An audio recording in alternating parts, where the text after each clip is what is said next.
ಪ್ರಭು ಯೇಸುವಿನಲ್ಲಿ ಅನುಗ್ರಹಿತರಾದ ಪ್ರಿಯರೇ, ಪುನಃ ಒಂದು ದಿನ ದೇವರ ವಾಕ್ಯ, ಜೀವವಿರುವ ವಾಕ್ಯ ಆಲಿಸಲು ನಮಗೆ ಅವಕಾಶ ನೀಡಿದ್ದಕ್ಕಾಗಿ ದೇವರಿಗೆ ಸ್ತೋತ್ರ ಸಲ್ಲಿಸೋಣ.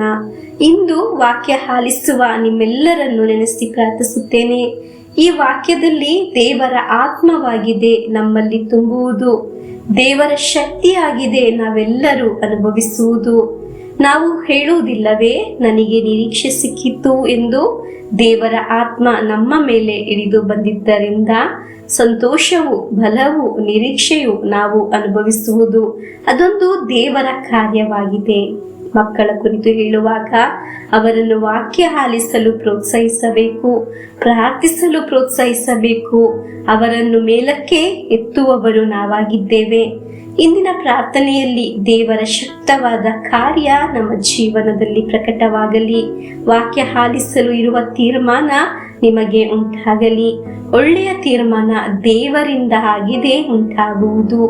ಈ ವಾಕ್ಯವನ್ನು ಶೇರ್ ಮಾಡಲು, ಅನೇಕರಿಗೆ ವಾಕ್ಯ ತಲುಪಿಸಬೇಕು ಎಂಬ ತೀರ್ಮಾನ ಬರುವುದು ದೇವರಿಂದ ಬರುವ ತೀರ್ಮಾನವಾಗಿದೆ. ಹಲ್ಲೆಲೂಯಾ. ಅದು ನಮ್ಮನ್ನು ಹೆಚ್ಚು ಅನುಗ್ರಹ, ಕೃಪೆಗೆ ತಲುಪಿಸುತ್ತದೆ. ಇಂದಿನ ದೇವರ ವಾಕ್ಯ ರೋಮನರಿಗೆ ಬರೆದ ಪತ್ರ 4ನೇ ಅಧ್ಯಾಯ 18ನೇ ವಾಕ್ಯವನ್ನು ನಮಗೆ ಆಲಿಸೋಣ. ಆತನ ವಿಶ್ವಾಸ ಮತ್ತು ಭರವಸೆ ಎಷ್ಟರ ಮಟ್ಟಿಗೆ ಇತ್ತೆಂದರೆ, ಈ ದೈವ ವಾಗ್ದಾನವು ನೆರವೇರುವ ನಿರೀಕ್ಷೆ ಇಲ್ಲದಿದ್ದರೂ ಆತನು ದೇವರನ್ನು ನಂಬಿದನು. ಆದುದರಿಂದಲೇ ನಿನ್ನ ಸಂತಾನವು ನಕ್ಷತ್ರಗಳಷ್ಟು ಅಸಂಖ್ಯಾತ ಆಗುವುದು ಎಂಬ ಹೇಳಿಕೆಯಂತೆ ಆತನು ಅನೇಕ ಜನಾಂಗಗಳಿಗೆ ಮೂಲ ಪಿತನಾದನು. ಪ್ರಿಯರೇ, ನಿರೀಕ್ಷೆಗೆ ಸಾಧ್ಯವಿಲ್ಲವಾದರೂ ನಿರೀಕ್ಷೆಯಿಂದ ವಿಶ್ವಾಸಿಸಿದರು. ಈ ವಾಕ್ಯ ಆಲಿಸುವ ನೀವು ನಿರಾಸೆಯಿಂದ ಇರಬಾರದು, ನಿರೀಕ್ಷೆಯಿಂದ ಯಾವಾಗಲೂ ಆಗಿರಬೇಕು. ಕೆಲವರು ಹೇಳುತ್ತಾರೆ, ಸಮಯ ಮುಗಿಯಿತು, ಇನ್ನು ಏನೂ ನಡೆಯುವುದಿಲ್ಲ, ಪ್ರಾರ್ಥಿಸಿ ಕಾರ್ಯವಿಲ್ಲವೆಂದು. ಅದು ನಿರಾಸೆಯ ಮಾತಾಗಿದೆ. ಹಾಗೆಲ್ಲ ಯೋಚಿಸಿ ನಮ್ಮ ಮನಸ್ಸನ್ನು ಕುಗ್ಗಿಸಬಾರದು.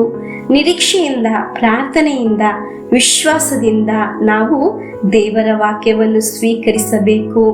ದೈವಿಕವಾದ ಒಂದು ಭಾಗ್ಯ ನಾವು ಆಗ ಅನುಭವಿಸಲು ಸಾಧ್ಯ. ಹಲ್ಲೆಲೂಯಾ. ನಿರೀಕ್ಷೆಯಿಂದ ವಿಶ್ವಾಸಿಸೋಣ.